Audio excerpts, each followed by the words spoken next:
Well, hello, folks out there in YouTube land. Got a big show lined up for you. Let's get right on into it. All right, the injunction's in place. We're going to talk about what it really means. And of course, the Vols had a big day on Friday, to say the least. You're all clear, kid. Now let's blow this thing and go home.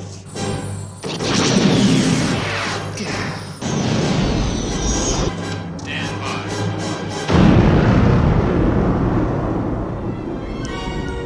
Oh yeah, the Death Star has been blown up pretty much. But now we're going to get into something that's very important, and that's what this means for every other school out there and every other state. We're going to talk all about that, so let's get into it right now. And this is on Outkick. It says the NCAA is dead and pay-for-play is alive, and now it's out in the open. Now the big question is, it says, if you're wondering how this injunction pertains to other states and colleges, attorney Tom Mars, he's a sports attorney, had this to say about the ruling. It says, one federal court injunction against a defendant is as good as 50 as long as the order doesn't specifically limit the scope of the injunction to a particular plaintiff or jurisdiction. This order does neither. It says, at this very moment, there are collectives reaching out to high school or transfer portal athletes explaining to them how much they will be paid to attend a certain school. No more hiding in the dark, not calling it what it is, which is inducements, and the NCAA has to watch this all unfold in real time. Says, if we're being honest, this has been part of the selling point of NIL since its birth, another way to pay players to attend a school and contribute to the field or court. But one of the main problems with the NCAA's enforcement was centered around these athletes, not being able to have a straightforward conversation about how much money they're going to make. Those days are over. So that answers the question. Basically, this injunction covers every school, every state, everybody out there, and NIL can be discussed by every single school, by all the teams, and pretty much the NCAA's hands are tied. Now, there's going to be people say, oh, no, they're not. They can do this, that, and the other. You told wrong. Well, go ahead. Appeal the federal judge. Knock yourself out. But until that injunction is lifted, which I don't see it being lifted, there's nothing they can do. Now, what they need to do is back down and quit trying to come after everybody, especially the Vols. If they have learned nothing, you'd best leave the Vols alone. You gonna do something or just stand there and bleed? I didn't think so. But now I'm going to bring in my brother, Chilmont. We're going to talk about all this, and I want to get his opinion on this as well. All right, Chilmont, I just did a little intro there, and it explains that very important question that everybody's had out there. Yes. And that's that, does this only affect the state of Tennessee and Virginia, or does it affect every state? And according to Tom Mars, who is a sports attorney, and this was on in an article, that this affects every school in every state because it was not specifically cut out. So this helps every team. Now they can go ahead and discuss NIL with the students. They can go ahead and make offers and do the things they want to do without having to worry about the NCAA bringing down the hammer. Which is what everybody was doing anyway. And that's the thing, it's been so ridiculous.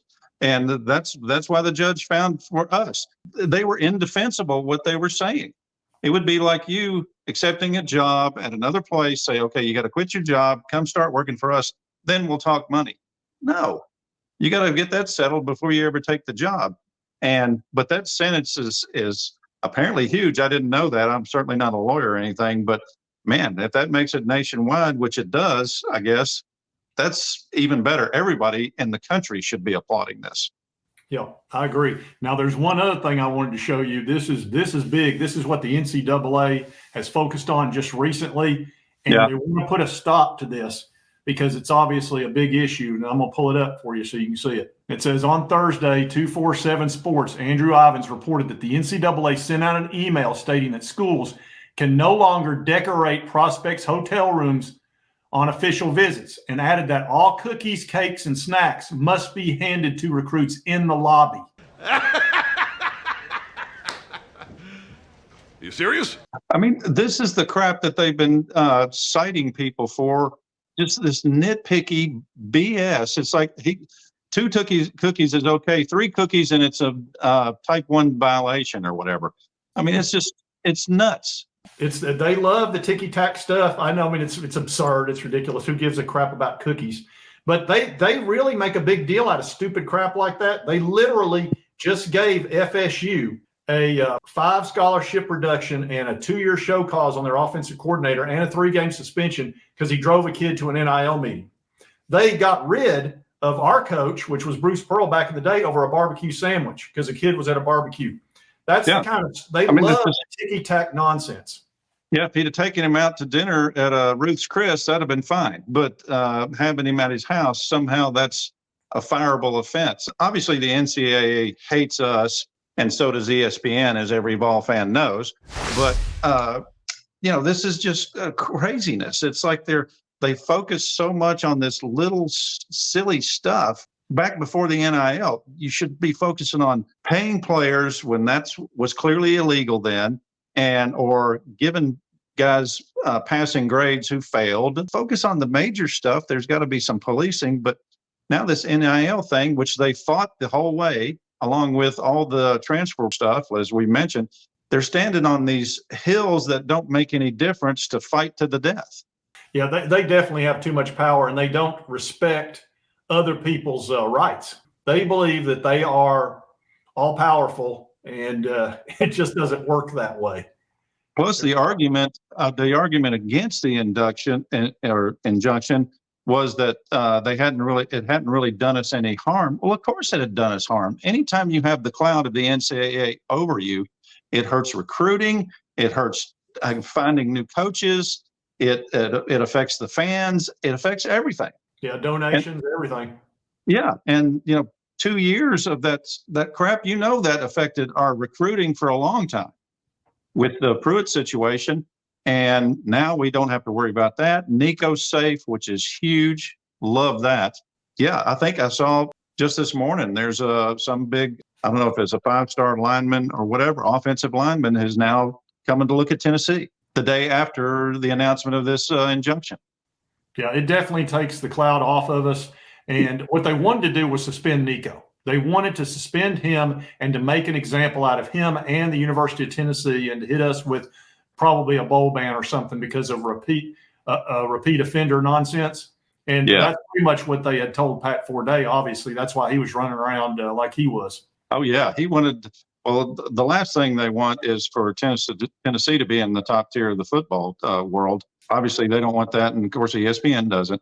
And it's not that I'm paranoid; it's just they're all out to get us. But that's I've been preaching that for years, and it's come to fruition. I mean, it's hard to argue that now.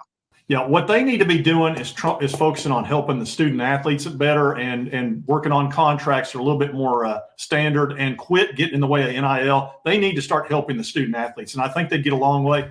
Charlie Baker, who is the NCAA president, has been going up and talking to various senators and people in Congress and trying to get an antitrust exemption so then they can go back to punishing and doing the things they want to do like they've always done. That way, the antitrust Sherman Act would not have anything to do with them. They'd be the police again. So they've been trying to get senators to go in on that. Marsha Blackburn, who is the senator from the state of Tennessee, said, "You must be out of your mind. There is absolutely no way I'm going to help you do that." And there were several other senators like, how many other things we've got to worry about than worrying about whether or not somebody gets cookies in their freaking hotel room. Nobody cares. Basically, the NCAA is trying to get exempt from the law. Exactly.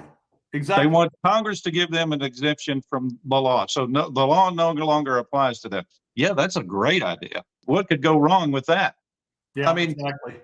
It's like the NCAA, their whole purpose is to got you sports programs.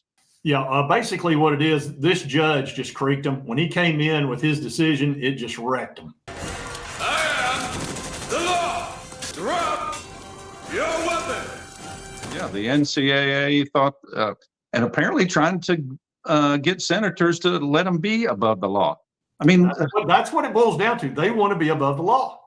It's like, how crazy can you be? It's like every time you turn around, they're making a stupid decision or just doing the exact wrong thing that makes them look like more of the enemy that they are.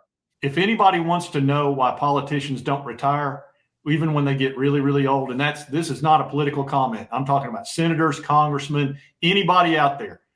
It's really difficult to give up power. It's one of the most difficult things to do in the world, and the NCAA is having to give up power, and they can't stand it. Oh, So they they're can't trying deal with to it. hold on to it with like their claws, and they're losing it. So now they want to go to senators and Congress people and say, please give us back our power. They want to go around the backside of the barn, and you're going to be able to put the goalposts wherever you want on the field at any That's time. it. Yeah, they're moving the goalpost. They're moving Yeah, the goalpost. totally moving the goalposts. It's like, how do you even have that mindset? Is it just the arrogance that they've gained over the years because they've had so much power? It's arrogance. It's getting drunk on power. It's part of Yeah. that. And down deep, they think they're doing the right thing. They think these kids are being taken advantage of when they're obviously driving around in Lambos. They don't look like they're getting taken advantage of to me. Can you imagine getting a $1 million contract, John, when you were playing golf for Tennessee? They're giving me a $10 contract. Yeah, but you know what I'm saying, or even okay, we'll give you $50,000 this year or whatever. Oh, yeah, that would have been huge. I mean, you're like, oh my gosh, that's all the money in the world. Yeah, they got to be shocked. They're so happy getting that money. I mean, it just takes so much pressure off them. Well, they can help their families too. Think how many families are getting helped. Exactly, and they're trying to make it illegal. And I keep saying this, but the NCAA fought it the whole way. They want their amateur status, and which means no pay forever.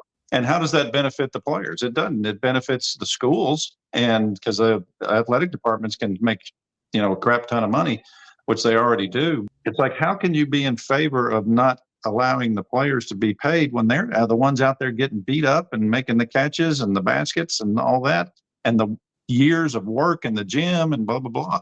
I mean, they should get something. Are you saying they should get some of the they should get a percentage of the billions of dollars that are made for the universities? All right, folks, if you like this content, be sure to hit that like button. Oh, there's the Bam. Bambi. Bambi. Yeah, right. She's excited. Yep. And if you want to subscribe, I would appreciate it. It is on your right, my left. Hit that little button. I'd appreciate it. And right over here's the most recent video that YouTube thinks you'll enjoy. And we'll see you next time on Sports Talk Jay.